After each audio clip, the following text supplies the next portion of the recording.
All right, good evening, everybody. Welcome to Community Focus here on Channel 6 TV. I'm Kenny Fogle, your host. Glad you could join us tonight. And we've got a gentleman here that's been in the midst of history making here in Nelson County, Bardstown, for the last several weeks. And it's something that we've all been talking about and all been thinking about, but we maybe don't know all the answers to. So we'll find out. We've got Mr. Jason Floyd here with us, the attorney for former Mayor John Royalty. So first of all, Jason, welcome to the show. Thank you. Appreciate it. And I know it's been a trying time for you the last couple of weeks. Very, very tiring. Very tiring. There was a lot of material to cover in a very, very short period of time. Well, that's the first question I want to get to. Is it has been a short period of time, at least on your side of the scale. And I've heard you talk and said you didn't have a whole lot of time to prepare. And I know in law cases, I've heard people have months and months to prepare for this. You really didn't have that much time. I didn't.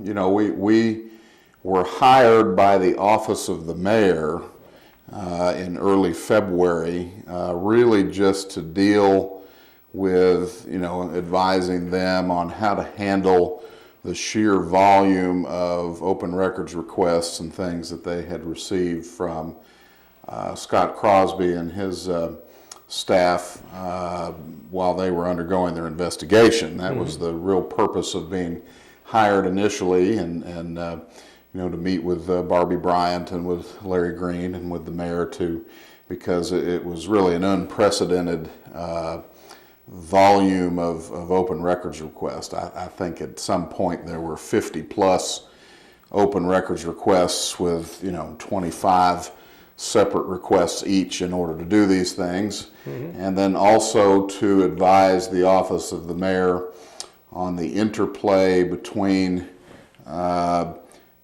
83A.130 investigations and their responsibility to the employees of the city of Bardstown. So we provided some advice on that. But those were all really administrative type of matters. It really wasn't until the second week of March that we had an official, the first official response that there might be a removal hearing involving the mayor. And of course it wasn't until March 28th that was announced. So unfortunately it was a situation for us where the other side, for lack of a better phrase, had three plus months, really almost 4 months, 5,000 pages of documents that they got to review, 34 witness interviews, 2 FBI investigators and several lawyers helping them to gather all of this information. And when we made our open records request to kind of get some of those things in advance, they denied them.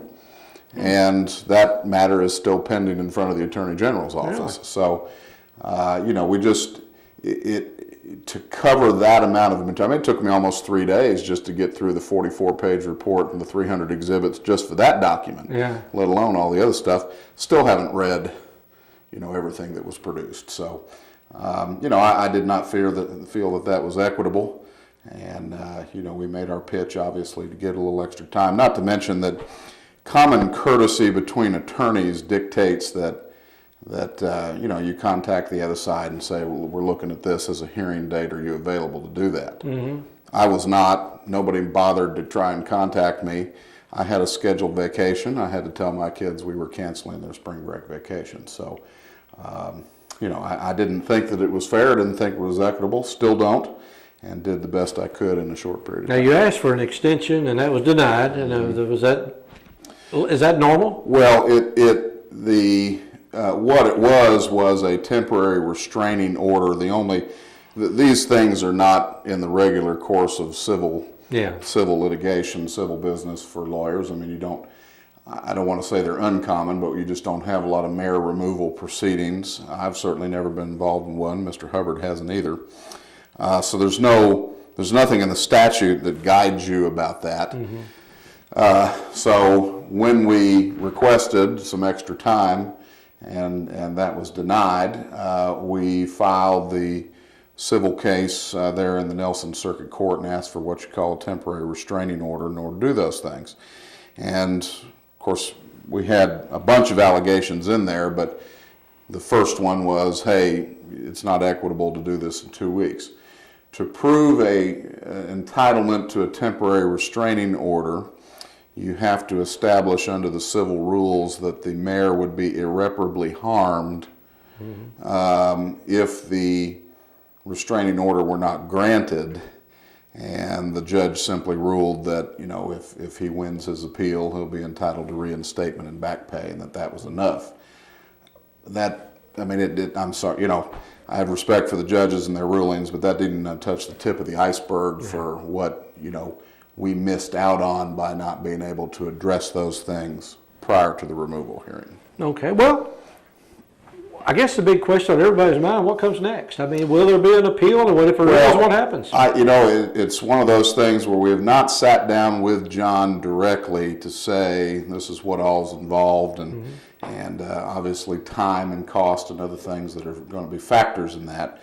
Up until this point, obviously, the public nature of the hearing, you know, it is one of those things where the cost was a taxpayer issue. From this point on, it would be, you know, John's issue, and he's got to consider that, and we haven't sat down and talked about that. My thing is that particular statute, 89A.040 sub 9, is absolutely without guidance. We think it's an unconstitutional statute. That particular issue does not appear to have been addressed in the appeals courts before, and I think of all cases, this would be a ripe case for to get to the Court of Appeals. There's got to be some guidance that we cannot have sort of mob rule removing a mayor.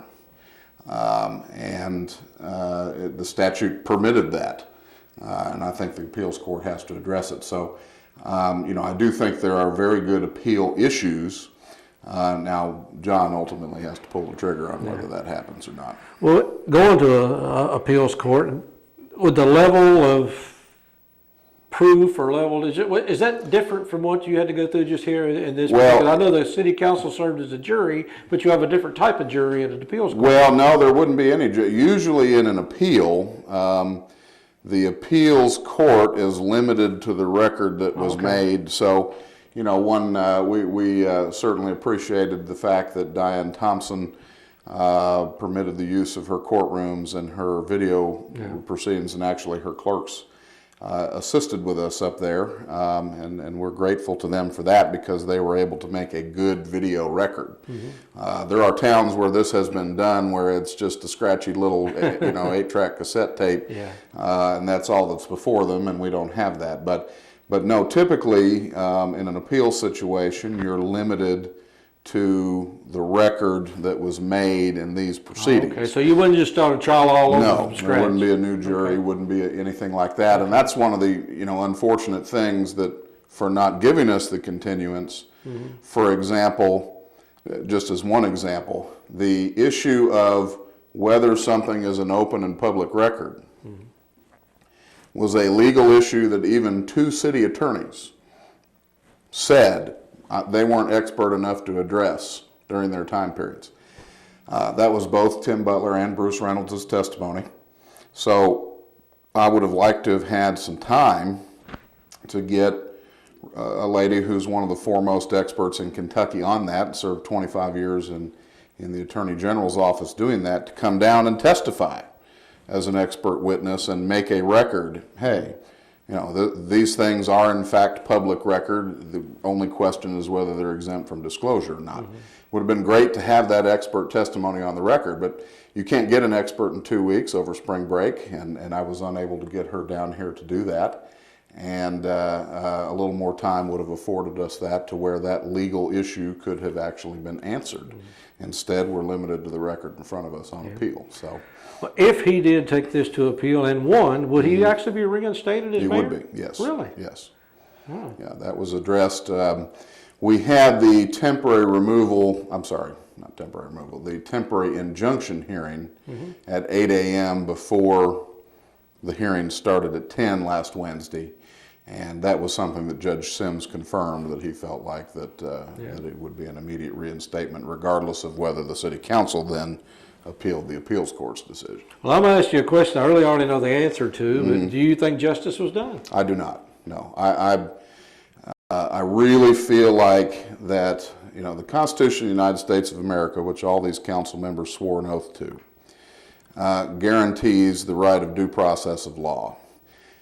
Find me anywhere else in the law where the 6 people that are making the charge and were the primary witnesses in the report by Scott Crosby also get to sit in judgment and be the fair and impartial arbiters of fact of the person on the stand. I mean, come on. That's a joke. The proceedings, I think were a joke. We didn't even have, there wasn't even a hearing officer until a week before the hearing, and that hearing officer didn't even give us subpoena power until less than 48 hours prior to the hearing. We had at least 3 exhibits admitting the opinion of an attorney for the League of Cities about these open records issues, but I couldn't subpoena her because we didn't have time. It's a joke. And I understand that public opinion certainly was overwhelmingly against the mayor, and media coverage appeared to be overwhelmingly against the mayor. And I wish that we had city councils that would have had the resolve to overcome that on what was very, very thin evidence at the hearing, to say, look, in this country, in the United States of America, we don't remove people because of mob mentality. We don't remove people because we don't like them. We don't remove people because they're inarticulate, or we don't remove people because we don't like their policies. We remove people during elections. And so Bardstown now has the stain of having had 2,000 people vote this man to be the mayor of the city of Bardstown, and 6 people get to make the response to get him out. So no, I do not believe it was fair. Well, I guess that's the question. There are mechanisms to remove a mayor, governor, president, or anything of that nature once they get elected, but it's got to reach a certain level. Absolutely. Did it reach that level? It didn't. It did not. I mean, look, Kenny, the very reason that this investigation was started, these packets, the evidence was so thin that issue was not even submitted to the council. The very investigation. They came up with these other things, and that 44-page report, almost nothing in it turned out to be correct. They completely ignored the fact that we had a councilwoman who destroyed 49,000 emails. In any other scenario in any county or state, city in this state, that would be investigated. It's not going to be here. They completely ignored the fact. They tried to make much ado in the report that Mayor Royalty's review of these personal emails took place prior to any open records request by Mackenzie Mattingly. And then it turns out that's not true. There was an earlier open records request by Mackenzie Mattingly that Keisha was aware of and may explain why she destroyed 49,000 emails. That wasn't in the report. They didn't bother putting that in there. Over and over and over again, things that were said in the report turned out not to be true at the hearing. We have one city attorney who served briefly in the early part of Mayor Royalty's term, who had to admit that this whole issue of the syncing of personal accounts with your government device and letting that serve as your government email concerned him so greatly about the fact that your private stuff might be subject to public disclosure that he had to write the League of Cities attorneys about it. We had the other city attorney fully admit that he met with the council members and told them, if you do this and you don't take care of separating them like you should, your personal records will be subject to public disclosure. Where were those 2 in the report? Nowhere. They had them, but they didn't use that in the report. So this was not an independent report. This was a hired gun by the city council who was given free leave to go out and get all these documents and everything and concoct a story that made good stuff for the newspapers, but had absolutely no proof to back it up once they got to the court. It was very, very thin. And it's disappointing that that's the case. The other thing, of course, that we didn't get to discuss, and that there were no, because they didn't even let us call the investigator who made the report as a witness, or any of the city council members who formed 7 of the witnesses in the report to be called as a witness, was the connections that Mr. Crosby had behind the scenes with attorneys representing people against the city of Bardstown. I think that the city attorney and other officials would tell you they had no idea of the personal relationship between Scott Crosby and Keith Sparks. Weren't told that. How did they come to Scott Crosby? How did they get to him? Nobody answered that question. Okay. What communication? How did Keith Sparks, was he able to ask questions in depositions that took place in December prior to the investigation supposedly even starting? Why was he asking questions in the Roby employment case about the packets? What possible nexus and connection was there? Never answered. And, so I think that this was concocted, and I think really the decision was in the bag at the moment the November polls closed, that this was what they were going to do, and that really should not happen in this country. And you mentioned, has this ever happened anywhere before that you know of? Well, I mean, the other mayor removal kinds of cases that you see, I mean, we had Terry Crews down in LaRue County, was removed from office under the same statute for embezzling money from the city treasury, destroying all the ordinance and municipal records, and having sex with the city clerk on his desk at the office. He, by the way, was hired by Dick Heaton at the car dealership after he did all that. But we don't get to ask about those things. See, that's the type of stuff you remove a mayor for. Other things have been, embezzlement, sexual harassment, drunk on the job, things of that nature, which are clear, cases of misconduct. Not a disputed issue over whether you can review private emails that were contained or used on a public device and done for public purposes. That stuff, has not. So yes, from the standpoint of the nature of the evidence, I would say that this is a new case. So do you feel like if you had more time, even with the circumstances there, you would have had a chance, or give myself and Mr. Hubbard more time to investigate, and we'll turn up other things. And that's Well, as you said, it's up to John Royalty as to whether to pursue this appeal or not. I don't know if you would advise, or what your opinion or advice on this would be. Well,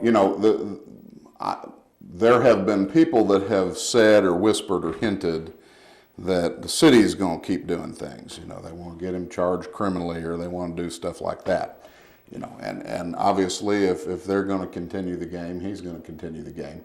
My thing on it is that I think 89A.030 sub 9, or whatever that statute I just messed up, needs to be challenged. Mm-hmm.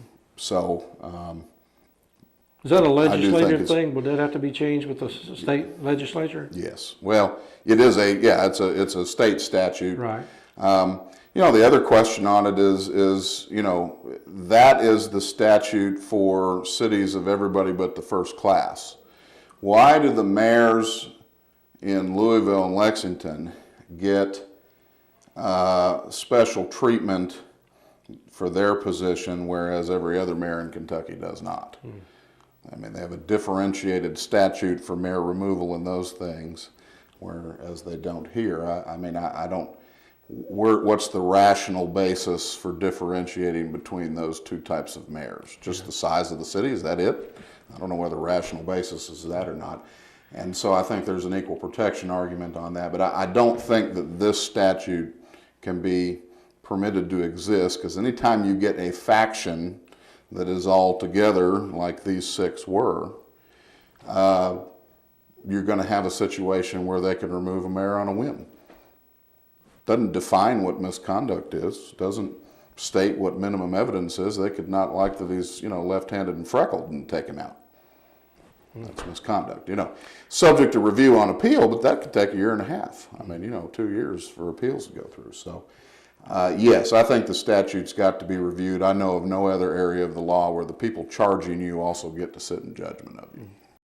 Well, like I said, the law is a very complicated thing, and I know what the things you have to go through are a whole lot more detailed and more comprehensive than I could ever imagine. So it was a very, I know it's been difficult for you for the last little bit, difficult for everybody, but again, you feel like that you've got the wrong verdict. Yeah, we made the best argument that we could in a short period of time, and like I said, I don't think in any scenario that the evidence that was presented rose to the level of, what the word in the statute is misconduct.